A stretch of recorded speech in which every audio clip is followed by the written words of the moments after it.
అండి today special మా curry చూసారా? చేపల శన కర్రీ అండి ఇది. దీని ప్రిపరేషన్ ఒకసారి చూడండి. ఇదిగోనండి ఇలా ఉంటుంది. చేప లోపల శన ఇది బాగుంటుంది. కడాయి పెట్టుకుని ఆయిల్ వీట్ చేసుకోవాలి. గానుగ నూనె అండి బాగుంటుంది. పచ్చిమిరపకాయలు అలాగే కరివేపాకుని ముందుగా వేసుకుని ఆయిల్లో ఫ్రై చేసుకోవాలి.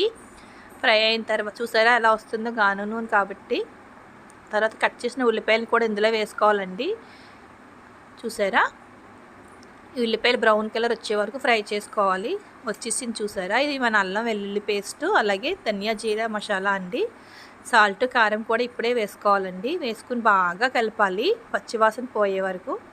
తర్వాత ఇందులో కర్రీకి సరిపడా వాటర్ పోసి ఉడికించాలి కొంచెంసేపు.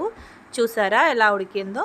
ఇప్పుడు మనం ఇందులో ఇవి వేసుకోవాలండి. చూపించిన శన ఒక 5 మినిట్స్ లో ఫ్లేమ్లో ఉడికించుకోవాలి, లేదంటే మాడిపోతుందండి. స్లోగానే ఉడకాలి. చూసారా ఎంత కలర్ఫుల్గా ఉందో?